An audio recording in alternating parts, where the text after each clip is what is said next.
Hey everyone, this is Sean Radcliff. Welcome to Preservation Oaks Season 2, Episode 5. I hope you had a fantastic Halloween. I know a lot of you are like me, and almost a month later, we're still enjoying tasty treats from Halloween. So you know what? Just enjoy them as long as it makes you happy. It's only once a year. I also hope everybody's ready for Thanksgiving. Remember, we still have to pay for gasoline and groceries, so we might need to scale back a bit by getting a smaller turkey or tightening our belts on gravy and dressing. But we can still give thanks, and hopefully you'll all have those you love around you this year. We're going to have a great podcast today. Today on our BookShortz segment, we have Dr. Elizabeth Keating and her book, The Essential Questions, Interview Your Family to Uncover Stories and Bridge Generations. This book would make an excellent Christmas gift for a family historian. And this is our Thanksgiving episode. So in addition to tackling listener questions, we're expressing our gratitude and thanks for our guests and listeners. So stick around.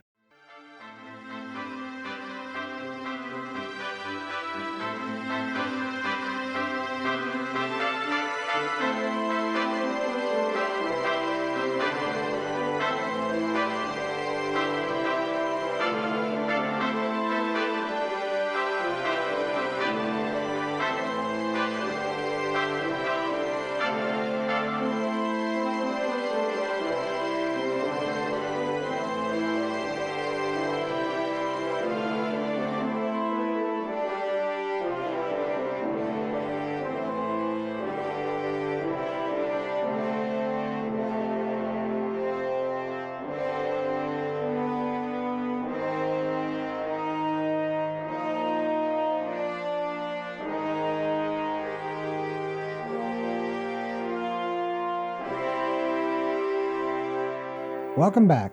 I'm so grateful to be able to create this program. And for the past year, many of you have been involved in many different ways, either as guests or by sharing ideas for guests, and now having your questions answered on the program. Our guests are simply the best, and we love what we do. The home of our podcast is at preservationoaks.podbean.com. But if you've enjoyed the podcast, please follow us and comment wherever you listen to the program. And be sure to send your questions and comments to preservationoaks@gmail.com. A little bit about my background. I worked in the information technology field for over 43 years. Along with that, for many years, I did my own family history research and also worked for several years as a professional genealogist for other families for hire.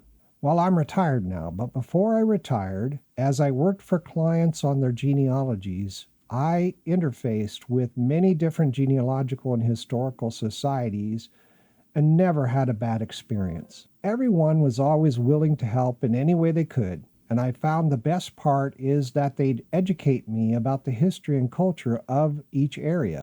That information was invaluable and gave me an appreciation of history and these societies. When I retired, I tried to find a way to give back to genealogical and historical societies. I'm a member of several, but there's hundreds across the United States, and so I pondered, what's the best way to give back? What's the best way to do this? And then it came to me that if I did a podcast and interviewed genealogical and historical societies, they could use that platform to educate, promote, and any number of other things, and I'd personally have fun doing them, and we could both share information with listeners that's interesting and fun. It's really been the perfect way to give back and keep on learning and having fun. Now, I'm a lover of history and genealogy, and I want to do as much good for as many people as possible for as long as possible. On each and every episode, myself and our listeners learn more unique stories about our fantastic country and the people working hard to preserve our truths and educate our society about the past. Not with a bunch of dates and facts, but rather collecting and sharing the stories throughout history that explain how and why we got to where we are today. And one thing I know for sure, history is a collection of people's stories, and those stories unfold differently in every single location across the country. Now, I'm always going to encourage you to give, and donate your time, volunteer, and join these societies, and also get your children involved. Every bit of money that you give is tax deductible. It doesn't matter if you're white or black or brown or whatever, or it doesn't matter if you're male or female. What matters is that we fund those who preserve our history and keep doing it. While doing so, you and your family become a part of the community and can share your own stories, your own truths. I dearly love to hear the stories of our elders describing their lives and communities while they were growing up. I love to hear the stories of bloody Kansas and why it was called that. The stories of the Old West and the lawmen who tamed the wildness of it. I love to hear the stories about the industries and the waterways of the past, and how men and women of our country braved the wilderness, wars, famine, just to eke out a living where they chose to settle. I love hearing about their high hopes for the future of our country, and I especially love hearing their aspirations, their goals, and what they wanted for the future. It occurred to me that the one thing I can say about all these people of history, no matter who they were or where they were from, is that they had dreams of freedom and of something better for their children. They wanted answers to the diseases that were killing them, like consumption, and we have the same with cancer and heart disease. Okay, so that's my background and my interests, and I love doing each episode and learning. If you've got questions, we have answers. You guys are always writing in, and we thank you for sending in your questions. We love to hear from you. We answer every single question received. We receive questions from all around the world, and on this episode, I'll share some with you. Okay, this is Rachel from Texas who found our podcast. She said, "Sean, this is Rachel from Texas. I started listening to your podcast since the first episode, and I've been a fan ever since. I noticed in several episodes the guests mentioned that in their state, kids are not educated in history. The schools don't always partner with the local historical society or vice versa, and I've been talking with my husband about this. My husband is a teacher in the local school, and I just love your podcast and how you encourage people to pass history on to their children. I wanted to let you know that Preservation Oaks is making a difference. My husband and I are working in the school district to ensure we're teaching history and partnering with our local historical society. I'm a proud Texan. Thank you so much for all you do to inspire, teach, and train others how to value our history. Our nation, state, and children are worth the effort." Rachel, thank you. God bless Texas. I really appreciate your email and encouragement. It really helps. Hey guys, as I say in every episode, if you're not already, please start promoting, supporting, joining, and volunteering with your local museum, historical and genealogical societies in your area. Rachel, loved your email. I think we definitely got off on the right foot for season 2, and I'm more convinced than ever how important it is that our children learn about their past. If you want your children to have an appreciation and a perspective about their history so they can stay focused on the important things in their lives that have been proven to work versus those that have been tried and failed, then get them involved in your area's historical and genealogical societies. Thank you for your email. Let's go to the next one. This one's from Amy. "Hi, Sean. My name is Amy. I've been listening to your program, love learning about the great organizations and the history of each place. It just really touches my heart.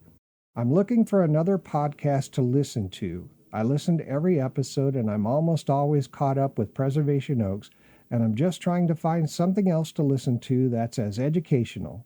Specifically looking for something that gives me history. I'm a part of that generation that weren't taught a lot of history in our school, and I'd like to learn history better. I have 4 children ranging in age from 5 to 15, and I'd like them to learn more about history. So if you could recommend something like that, that would be awesome."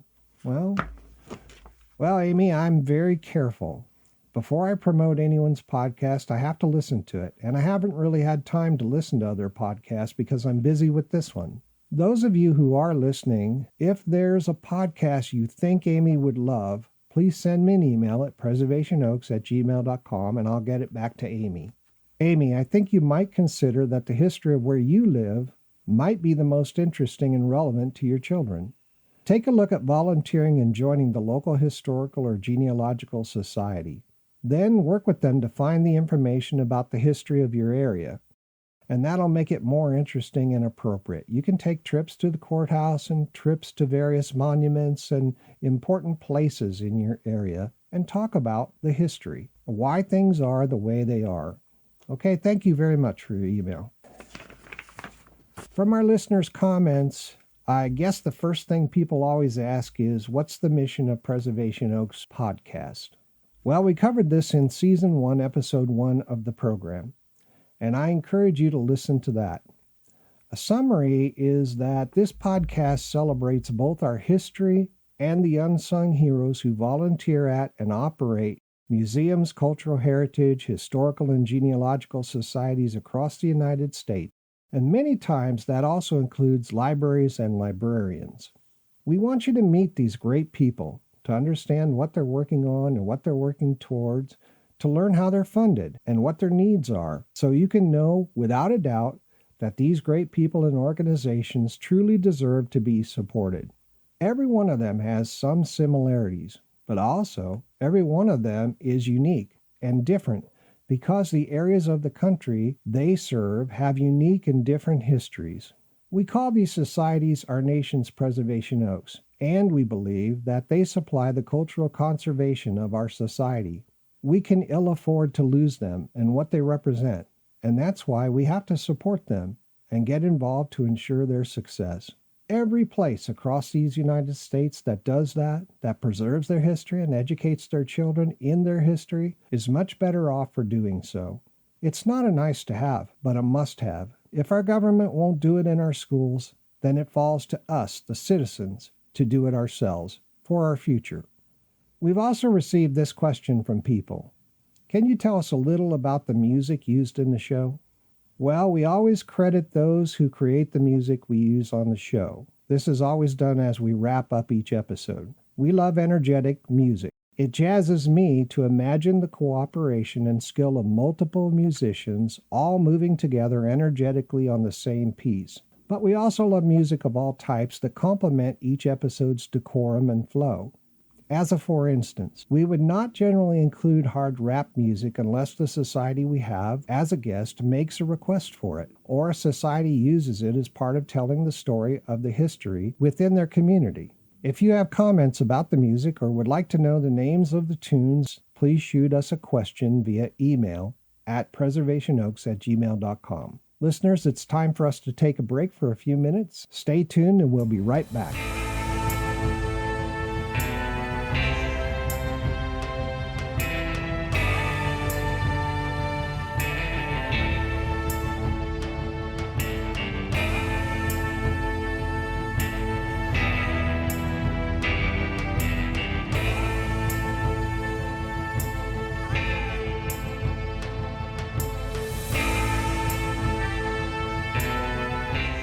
You're listening to Preservation Oaks with Sean Radcliff, the program where there's always something new. Thank you for listening to Preservation Oaks.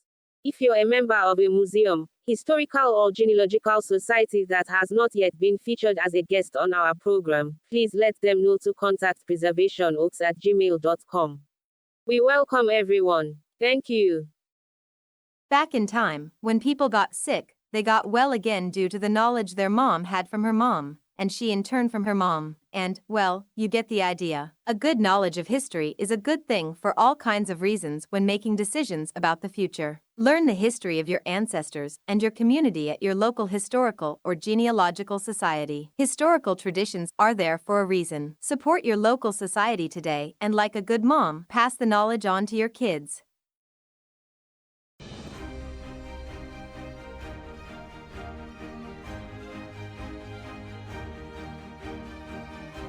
When you listen to episodes of Preservation Oaks, history goes on and on. Enjoy history with each inspiring episode of Preservation Oaks. The program listeners are calling the most fun and interesting to follow. Hurry over to preservationoaks.podbean.com, where new episodes arrive continuously. This is Stacy Gosling, the president of the Winneshiek County Historical Society, and I love listening to Sean Radcliff on MicroStream Radio. This is Sonia Costin of the Rural Woodbury County Historical Society, and I listen to Sean Thomas Radcliff and Preservation Oaks on Michael Stream Radio. This is Sandra Clem-Leininger, the president of Union County Genealogy Society in Iowa, and I enjoyed being a guest on Preservation Oaks with Sean Radcliff. Explore your family history in Lynn County, Iowa, at the Lynn County Genealogical Society, nestled in the heart of Cedar Rapids. Bring your records and your family tree, and come on down to the leading resource for Lynn County genealogists and family historians. You'll get the help you need and learn about why the Lynn County Genealogical Society loves Lynn County and Iowa genealogy. For hours, admissions, membership, and volunteer opportunities, visit them at GenSocLinnCoIA.Weebly.com. Have fun and make progress. I was created by a consummate professional. Everything was just right, notes perfect, precise keys, and the shine, oh my. I was so shiny. John bought me. He was good to me, and that man could play. We'd practice almost every day. Then he'd clean me, and I'd be ready for the next day. Occasionally, he'd give me a good bath and shine me up. What a life we had, driving from place to place, and playing while people danced. Others would join in, and we'd all have a grand time making music. John traded me to Joe for a tenor model. Joe didn't give me baths, and I mostly sat in my case. I was there for years, until I went to a school. I helped youngsters learn how to play. It was great, all that energy and marching. But I didn't get the upkeep I really needed, and eventually, well, I was put away because I wasn't shiny anymore. My pads were old, hadn't had a good bath in decades, had a few dents, and there were a couple of key guards broken. Finally, I was given to the Historical Society. They made sure all my parts were like new. My shine is back. Now I look slick. I'm in a glass enclosure and not a case. Every day, people talk about how beautiful I am, the good times when John and I played music, and in the background, they play songs from when I was with John. I feel good that I can help others understand the past, which I guess I'm now a part of. Rather than throwing it out, please donate historical records and objects to your local historical society today. And now, back to Preservation Oaks.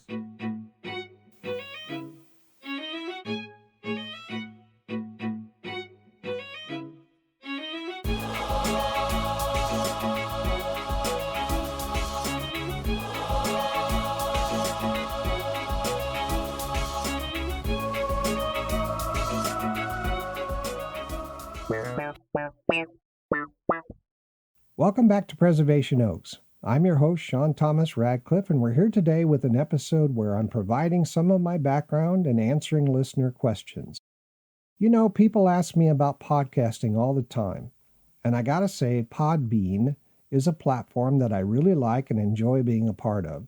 It's the home of Preservation Oaks for a reason. Podbean has built-in utilities that allow anyone to manage a podcast right from your phone or computer. Podbean also does the work of distributing episodes of your program to podcast platforms all across the world. Podbean has everything you need to be successful with your own podcast, and it's all in one place. By the way, I'm not paid for this promotion. I'm just telling you this in case you're looking for a podcast platform that really helps the creator and helps you be successful. They have all kinds of tutorials and helpful articles that make podcasting much easier than any other platform, and I can wholeheartedly recommend them. Let's go to another question. All right, a listener named Jennifer from Iowa asks, why did you have a Spanish segment on the show and what's being said? Okay, the Spanish segment is for people who are new Hispanic immigrants across our southern border. We're told there have been a few million in the last year or two. I'm not certain where they're all going, but they're ending up in communities all across our country. These communities have historical and genealogical societies, and I think it's very important to try to engage with these folks and capture their stories, capture their history. The Spanish segment tells new immigrants that they're now a part of the United States fabric and they need to seek out and support their local historical or genealogical society, and that this will ensure that they're represented and that their history and stories are told. It's important, and it's important to your community. Jennifer, thank you for your question. Now, Ben from Germany asks, what are the differences between a historical and a genealogical society? Well, Ben, the answer we have is that genealogical societies focus on family history and offer resources for helping their members in tracing their family history. Historical societies, on the other hand, focus on local history and they're interested in preserving and telling the stories of that history. However, be aware that many times genealogical research is also done by historical societies, so the lines are somewhat blurred for some of these societies, and I hope that helps. Thank you for your email, Ben. Not sure I can pronounce this name. Let's give it a try. Ahisha, Aheeshah, Ahisha from Malaysia writes, love the show. Where is your audience primarily from? Well, I'd say that the bulk of our listeners are in the United States and in nearly every state. And we also have listeners in many different countries other than the United States.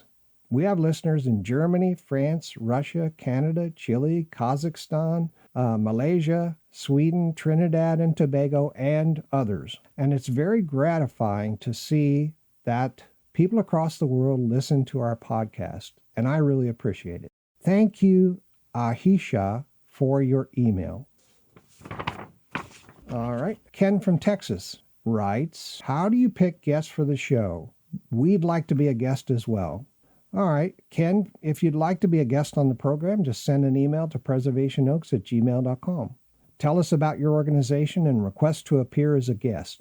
We screen and then solicit societies state by state, county by county. We like to focus on societies that may need the promotion and societies where we can really learn something. They're in a unique area. They have a unique history. However, anyone who's interested can be scheduled for an upcoming episode. And we love our guests. So by all means, if you're interested in being a guest, write us at preservationoaks@gmail.com. Oh, and speaking of our guests, I want to thank the guests that have appeared on our program and who've shared their worlds. I appreciate each and every guest. With every episode, we expand our knowledge of this country and the fantastic organizations we meet. Each organization provides a unique spark that ignites our energy and motivation to continue moving forward with the program. So thank you all very much. Okay, a couple more things before I forget. I'd really like to do an episode with a working and active archivist and curator who can help our audience understand what you do, the costs involved, and the standards that professional archivists and curators are trained to follow. I'd like our listeners to understand more about the role that you have and why these roles are important in preserving the past and telling the stories about the past. If you're an active and working archivist or curator and would like to appear in an episode of Preservation Oaks to help educate us, please send an email to preservationoaks@gmail.com. Thank you very much. I'm looking forward to hearing from you.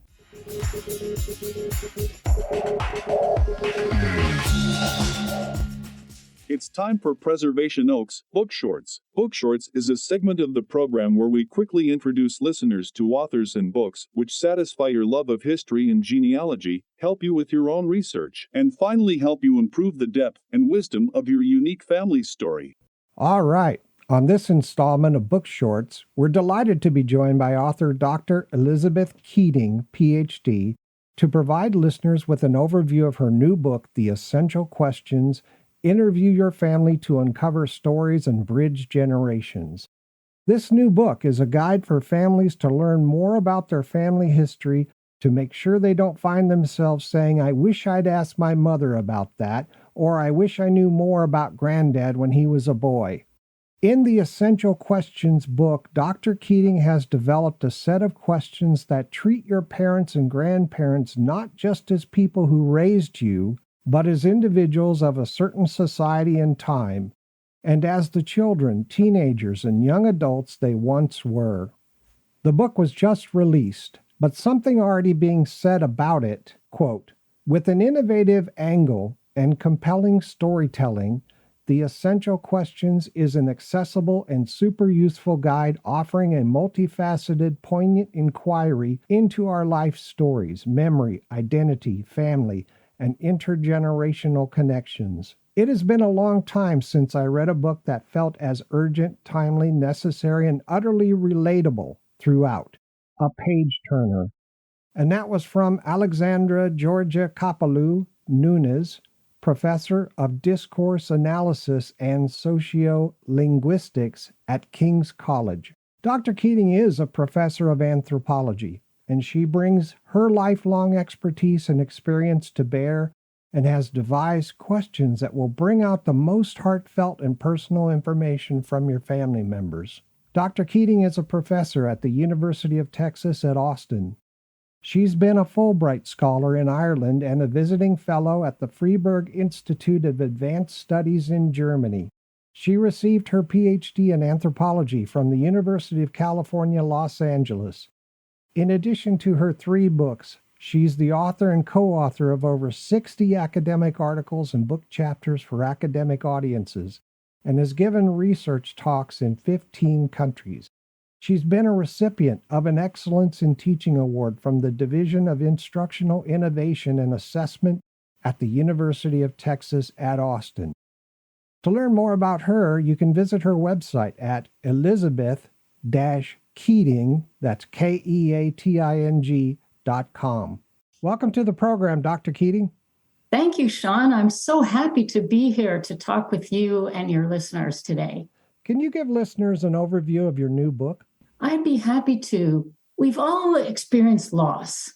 If we haven't yet, it's going to happen to us. It happened to me. I lost my mother. And after she died, I realized there was so much about her as a person that I wanted to know and had never asked her. And strangely enough, I had interviewed her a few years before she died. But back then, I was really curious about our connections to other relatives. You know, the things that you want to know to build a family tree, just like listeners are interested in their connection to past generations. But then after she died, I realized that I really just want to know about her and how she grew up, details about what life was like back then, because I wanted to know what made her who she was, which of course impacted who I am. So I used my anthropology training. I'm a professor of anthropology at the University of Texas, Austin, to provide the right questions to ask someone. The kind of questions an anthropologist would ask when trying to learn about a different world or a different culture, especially from another person's point of view.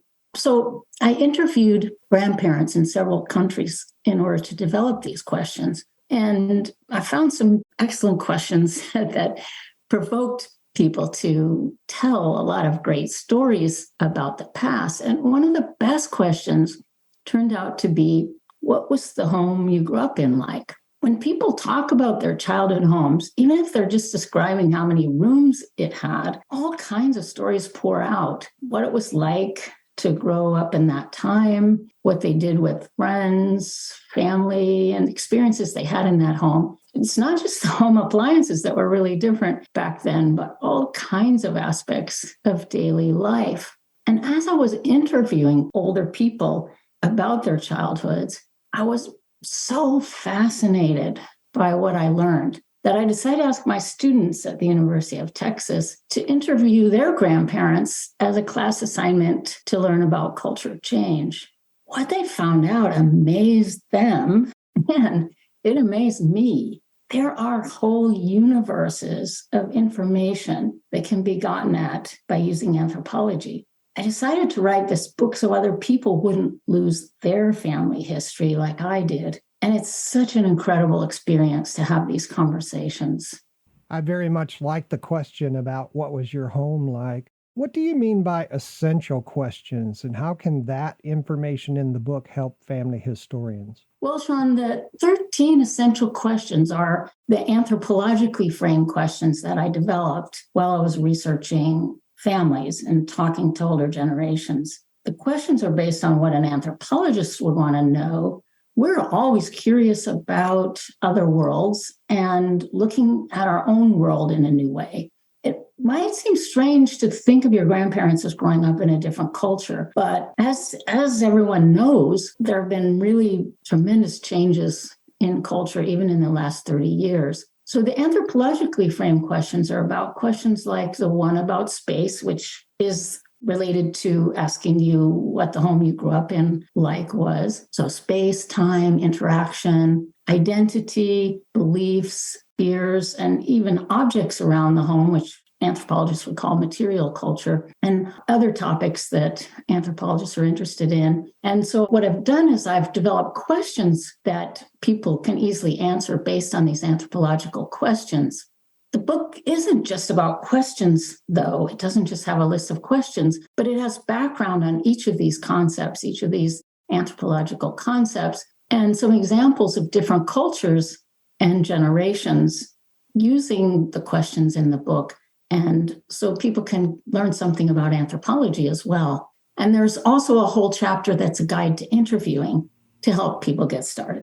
That's fantastic. I love this perspective, this anthropological perspective. I think it's great. Where's the best place for people to get a copy of your book? And can they get a signed copy? There are several online booksellers, including Amazon, Barnes & Noble, Books A Million, Bookshop.org, Hudson Booksellers, IndieBound, Powell's, Target, Walmart, and then also in various bookstores. I'll be doing some book events and I'll post them on my website, elizabeth-keating.com, and people can check back there about when there might be a book signing near them.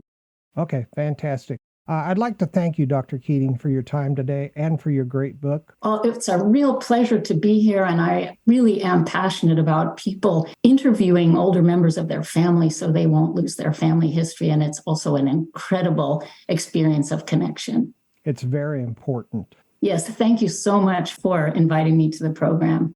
Listeners, pick yourself up a copy of this excellent book, The Essential Questions. Interview your family to uncover stories and bridge generations, where anthropologist Dr. Elizabeth Keating helps you uncover the unique memories of your parents and grandparents and to create a lasting connection with them in the process. Thank you, Dr. Keating, for being a guest on BookShortz. You come back anytime. It's my pleasure. Bye-bye.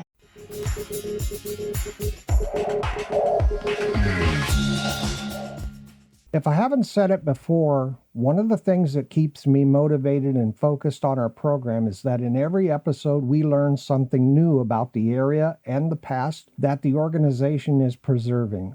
This country has a very rich fabric of history, and I'd like to thank our guests for sharing and for allowing us to learn more about them, their area, and their organization.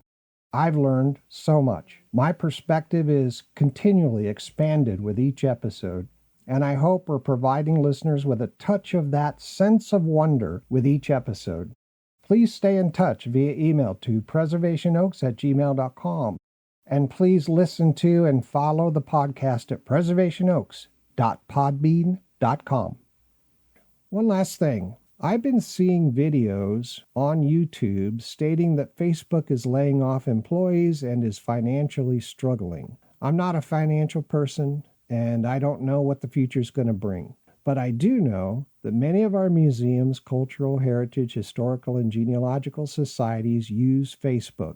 Some of them use Facebook solely and don't have any other web presence. I'm not one to judge how real this threat is, but I'm simply saying that if you're relying on Facebook, you might want to keep an eye on this and be prepared to jump to another platform should the need arise. Okay? I want to encourage all of you, if you have guests you'd like to see on the program or societies you'd like us to feature, and you'd like to provide us with those programming details, send an email to preservationoaks@gmail.com. We've recently improved the podcast by adding the BookShortz segments to help family historians make immediate progress. There's great people out there with great skills who write books, and so we're sharing those books that we think can really help. If you have books you'd like to see on BookShortz, and you'd like to provide us with the details, just send an email to preservationoaks@gmail.com. We have a lot going on, and we're focused on bringing our listeners together to learn about this country's great organizations and the people in our culture who are working to educate others about the unique history of where they live, in each community, county, and state. If we want to have a future that's bright, and one that we can safely pass off to our children to run things when we get too old, then we have to teach them our truths, our history, and how our society was designed to work. We have to give them the foundations they need, and that is history. A wise politician once said something like, "If we forget what we've accomplished, we won't know who we are." We've got some wonderful guests coming up. On our next episode, we meet with the Osage County Historical Society and Hawley Genealogical Research Center in Linden, Kansas. The Osage County Historical Society Museum houses a collection of artifacts donated primarily by the residents of Osage County. Exhibits are arranged so that the viewer gets some insight into business, occupational, and family life of bygone eras. Because of the employment opportunities, a variety of ethnic groups came to Osage County. Immigrants from England, Wales, Ireland, Sweden, Germany, France, and Italy quickly settled in, were assimilated, and these ethnic surnames remain today. Their museum tries to represent the wide variety of historic, economic, cultural, and ethnic aspects of Osage County, Kansas, from early settlement in the 1850s onward. You can see that they have a diverse cultural fabric in the county, and that should be a great episode.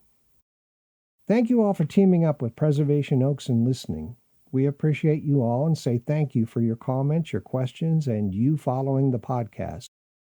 Thank you also for sharing with me. Thank you for letting us be a part of your lives every couple weeks. It's an honor to walk alongside you and to be part of building awareness of some of our country's great societies across the United States. I'm going to end this show by saying thanks, everybody, for listening today and to every episode of Preservation Oaks. Okay, that's a wrap for this episode. Music used today is from Scott Holmes, Tim McMorris, and Cymbalbird. Microstream Radio is a registered trademark. You can visit us at www.microstreamradio.com. This broadcast is owned and copyrighted by Microstream Radio. It cannot be rebroadcast, downloaded, copied, or used anywhere without the written permission of Microstream Radio. This is Sean Radcliff. I hope all of you have a very relaxing and family-centered Thanksgiving holiday. See you all next time on Preservation Oaks.